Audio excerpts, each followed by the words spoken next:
Chapter 7. Discovery at the Field. The next 4 days I spent practically the whole time down by the creek, waiting to see the black fox. I am not a good patient waiter. I like to have things go ahead and happen. I thought one time that if there was some way to turn your life ahead like a clock, then I would probably lose half my life turning it ahead to avoid waiting for things. On Tuesday I was sitting there as usual, and I don't believe I ever saw anything as green as that field was that day. The sun had turned the grass a sort of golden green. It was like looking at the grass through sunglasses. And I thought that if I could discover one thing in my life, I would like to discover a fabulous new colour, a brand new colour that no one had ever seen before. Here's how it would be. I would be digging in my backyard, and all of a sudden, while I was just casually digging, I would get this strange, exciting feeling that something exceptionally good was about to happen. I would begin to dig faster and faster, my heart pumping in my throat, my hands flashing in the soft black dirt.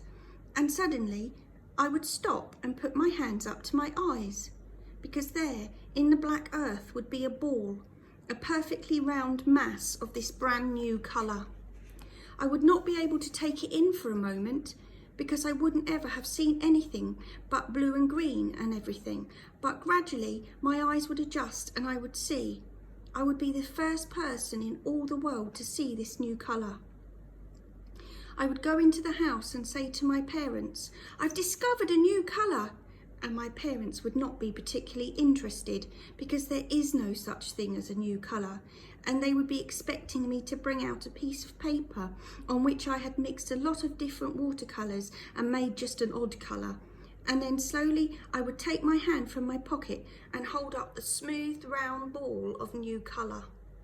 That night I would be on the news with my discovery, and the announcer would say, "Ladies and gentlemen, if you know someone who has a colour television, go there immediately, because tonight you will see later in our programme a new colour discovered today by a young boy."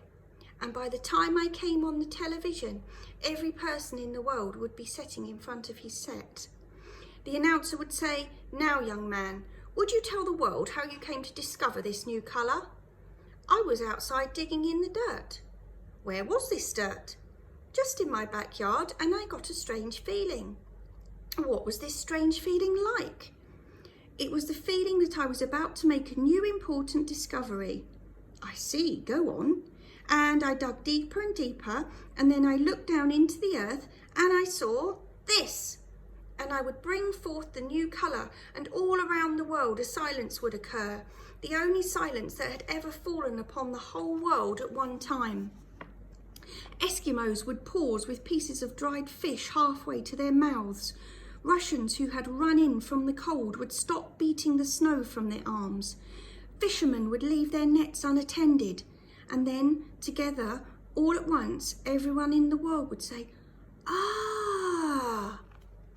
I was so interested in thinking about my new discovery that I almost missed seeing the black fox. There were some old tree stumps in the field that stuck up from the grass.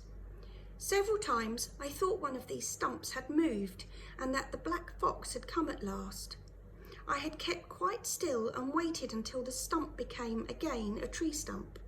Now, suddenly, I was looking in the right direction, or else I might have missed it. The black fox appeared on the crest of the hill. Gracefully, without hurrying, she moved towards me. There was no wind at all, the air was perfectly still, and Hazeline had told me that on windless days, foxes like to hunt mice. The way they catch them is by watching for the faint movements of the grass. The mice run below the grass in little paths. The fox crouched low. She did not move. I could see her head above the grass, the sharp pointed ears. She waited, and then slowly, without seeming to move at all, she stretched up, rising tall in the grass. She paused. Her eyes watched the grass. Suddenly she saw what she was looking for, and she pounced. It was light, graceful movement, but there was power in her slim black legs, and when she brought her head up, she had a mouse between her jaws. She turned, her full tail high in the air, and moved towards the woods. I stood up slowly and watched as she trotted away among the trees.